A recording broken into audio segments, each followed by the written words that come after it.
चाषी दुख उजुड़ी गला चाष बंचीबो केमिति। लगाण वर्षा जो आनंदपुर ब्लॉक अंतर्गत पंचुकुरी पंचायत रे उजुड़ी जाइछि। लगाण वर्षा रे चारिआडे जलमग्न परिस्थिति सृष्टि होइतिबा बेले शह शह एकर धान ओ पनिपरिबा चाष पानी रे बुड़ी नष्ट होइछि।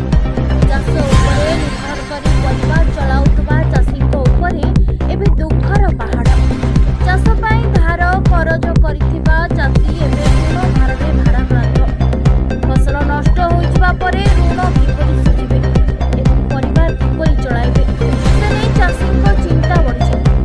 वर्षा ओ बन्या पानी शह शह एकर चाष जमी जलमग्न होइजिबा बेले चाषीमाने तुरंत क्षयक्षति आकलन करी सरकारी सहायता ओ फसल क्षतिपूरण जोगाई देबाकू दाबी करथिले।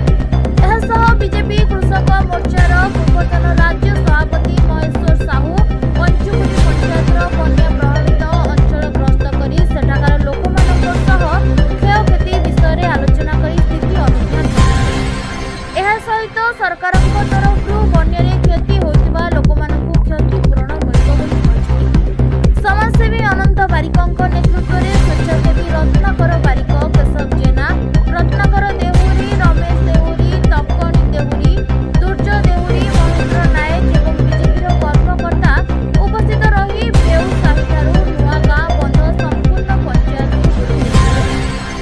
आपण गाँटा कौटी कह जो बन्यारे जो क्षयक्षति होती से बाबद आपंकर किसी सहायता मिली ना ना कौन सब क्षति होती से बाबद टे कहे। घर पुष्कुरा ना मामा जेना जो बात्यार घर भांगी जाइए ना एपर्यंत जरीपाल मिलूँ ना किसी पैसा ना होती जो घर किसी एपर्यंत दि जाए 4-5 थर आम गरीब लोक दौड़े आते दौड़ू जी नदिया कथा आप ना करना धाई दौड़ा कहीं कर दाबी कौन कर दाबी मुझे करती जरीपाल संगे संगे किसी पैसा भी मिले संगे संगे घर परिचयटा टिके देबे आउ घरटा कोठी टिके कहिबे।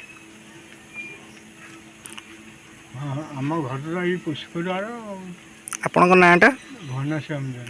अच्छा आपन जो बन्यारे जो क्षयक्षति होती से आपन को किसी सहायता मिली ना नहीं ना किसी मिलनी कौन कौन सब क्षति किसी भी देनी आपन कौन कौन सब क्षति होती घर तो वर्षा हो भेदी गला। अच्छा पॉलिथिन मिली नहीं किसी खाद्य सामग्री मिली ना अच्छा धन्यवाद। देवे जो बन्यारे जो क्षयक्षति होती से बाबद कौन किसी कहना चाहिए सर कहतु।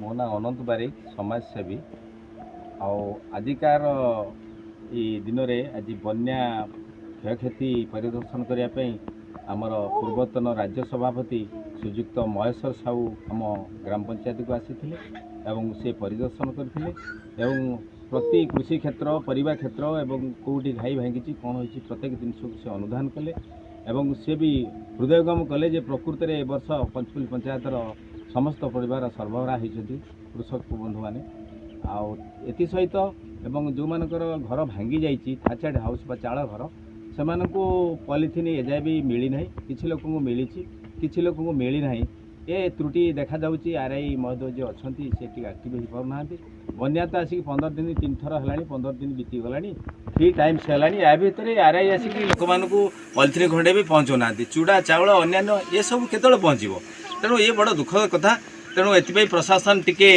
सजग रहा दरकार एवं ये उपजिलापाल आसिक बुलिकी देखीचे जे पंचकुल भल पोजिशन अच्छी बट किंतु ता ठीक पोजिशन ना आज आमर राज्य सभापति महेश्वर भाई जहाँ अनुधान करके से निश्चित भाव में आमर मोहन सरकार को से जनइबे एवं प्रशासन को जनइबे बोले आम ग्रामवासी दृढ़ विश्वास अच्छी। धन्यवाद। जो बन्या जो क्षयक्षति होती से बाबद कौन कहना चाहिए से बन्या तो सारा पंचकुली पंचायत प्रति घर लोक मानकर मेरुदंड भाई 200-400 एकर पटुआ चाष होता 500 एकर अधिक बोईतालु चाष होता से बोईतालु पर्यटन भी गोटे मैंने कई लोक पाइले सब जो मैंने एकर पिछा 40,000-50,000 बोईतालु चाष भी करते जो मैंने आशा करते एकर 2 लाख 3 लाख पाइबा पटुआ चाष पड़े सेटा जापर ये कंटिन्यूअस जो बन्या पानीटा आसला आमर जो ना जो आम स्विच गेट्र है ना ଏମିତି ଭାବରେ ବନ୍ୟା ପ୍ରଭାବିତ କରିଛି ଯେ ଟୋଟାଲ୍ ଯେଉଁମାନେ ଏକର ପିଛା 10,000 15,000 20,000 ଯେଉଁମାନେ ଖର୍ଚ୍ଚ କରିଥିଲେ ଧାନ ଚାଷରେ ରୋଇଥିଲେ ଧାନ ସେ ସବୁ ପୁରା ସମ୍ପୂର୍ଣ୍ଣ ଭାବରେ ଆପଣମାନେ ଦେଖିକି ଆସିଲେ ଆମର ମାନନୀୟ ଯେଉଁମାନେ ଆସିଛନ୍ତି ବିଜେପିର ସାର୍ ଦାବି କ'ଣ କରୁଛନ୍ତି ସାର୍ ଦାବି କ'ଣ ରହୁଛି? ଦାବି ମୋର ରହୁଛି ମୋର ପ୍ରଥମ କଥାଟା ହେଉଛି ଆମ ପଞ୍ଚାୟତରେ ଯେଉଁଟା ପ୍ରଧାନ ପୋଲଟା ଅଛି ଯେଉଁ ପୋଲଟା କିଲୋମିଟରଟା ନିହାତି ବାଟକୁ ଲାଗିବା ଦରକାର ଏବଂ ଯେଉଁ ସୁଇଚ୍ ଗେଟ୍ ଅଛି ସୁଇଚ୍ ଗେଟ୍ ଆଉ ବନ୍ଧର ଉନ୍ନତିକରଣ ଏଟା ନିହାତି ତା ସହିତ ଆମର ବନ୍ୟା ପ୍ରଭାବିତ ଅଞ୍ଚଳ ଭାବରେ ଆମର ଯେଉଁ କ୍ଷତିଟା ହେଇଛି ଯେଉଁ ଆମେ ଇନ୍ସୁରାନ୍ସ କ୍ଲେମ୍ କରୁଛୁ ଆମର 80%ରୁ 90% ଆମର ନଷ୍ଟ ହେଇଯାଇଛି ତେଣୁ ଆମକୁ ଏକ ବନ୍ୟା ପ୍ରଭାବିତ ଅଞ୍ଚଳ ଭାବରେ ଇନ୍ସୁରାନ୍ସ ଦେବାକୁ ବ୍ୟବସ୍ଥା ସରକାର କରିବେ ବୋଲି ମୁଁ ଆଶା କରୁଛି ନିହାତି ପକ୍ଷେ ନଦେଲେ ଲୋକ ଆଉ ଉଠିପାରିବେନି ଯେଉଁ ଢଙ୍ଗରେ ଏମାନଙ୍କର ପଇସା ଯାହା ହେଇଛି ସେ ଲୋକ ନହେଲେ ଉଠିପାରିବେନି ଏକୁ ଇନ୍ସୁରାନ୍ସ କ୍ଲେମ୍ କରିବା ପାଇଁ ଯାହା ବିଧିବଦ୍ଧ ବ୍ୟବସ୍ଥା ସରକାର ଅଛି ତାହା କରିବେ ବୋଲି ମୁଁ ଆଶା କରୁଛି। ଧନ୍ୟବାଦ। ଦେଖନ୍ତୁ ଯେଉଁ ବୈତରଣୀର ଯେଉଁ ବାରମ୍ବାର ବନ୍ୟା ଏ ବର୍ଷ ପ୍ରାୟ 4 ଥରରୁ ଅଧିକ ବନ୍ୟା ହେଲାଣି। ବାରମ୍ବାର ବନ୍ୟା ହେବା ଫଳରେ ଚାଷୀମାନେ ଯେଉଁ ଧାନ ଫସଲ ପନିପରିବା ଫସଲ ବ୍ୟାପକ ଭାବରେ ନଷ୍ଟ ହୋଇଛି। ମୋ ପାଖକୁ ଚାଷୀ ଯାଇଥିଲେ ମୁଁ ଆଜି ଆସିଥିଲି ବୁଲିକି ଦେଖିଲି ପଞ୍ଚକୁଲି ପଞ୍ଚାୟତ ପ୍ରାୟ ଆମର 4-5ଟା ଜିଲ୍ଲାକୁ ପନିପରିବା ଯୋଗାଏ। ବହୁତ ବଢ଼ିଆ ଚାଷ ଏଠି ହୁଏ ପନିପରିବା ଚାଷରେ ୟାର ବହୁତ ନାଁ ଅଛି।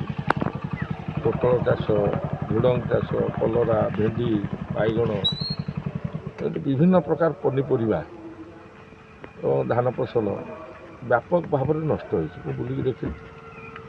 ଏବଂ ମୋତେ ତ ଦୁଃଖ ଲାଗିଲା ଯେ ସରକାର ଯେଉଁ ପ୍ରଧାନମନ୍ତ୍ରୀ ଆବାସ ଯୋଜନା ଯେଉଁ କରିଛନ୍ତି ତାହା ମଧ୍ୟ ପଞ୍ଚକୁଲ ଯେଉଁ ବ୍ୟବସାୟୀ ଅଛି ଅନ୍ୟାନ୍ୟ ଯେଉଁ ଗାଁ ଅଛି ମୁଁ ବୁଲିକି ଦେଖିଲି ଲୋକମାନଙ୍କର କଞ୍ଚା ଘର ଭର୍ତ୍ତି ହେଇଛି ଏବଂ ତାହା ନଷ୍ଟ ହେଇକି ଲୋକମାନେ ବି ବହୁତ ଦୁର୍ଦ୍ଦଶାରେ ଅଛନ୍ତି। ଏ କଥା ମୁଁ ଯାଇକି ମାନ୍ୟବର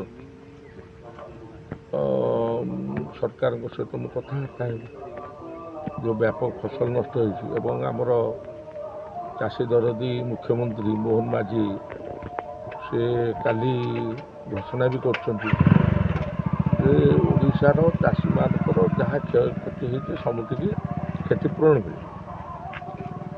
ନନ୍ ଇରିଗେଟେଡ଼ ଅଣଜଳସେଚିତ ଯେଉଁ ଜମିରେ ଯେଉଁ ଫସଲ ନଷ୍ଟ ହେଇଛି ଧାନ ଫସଲ ସେଥିରେ 8,500 ଟଙ୍କା ଲେଖା ମିଳିବ।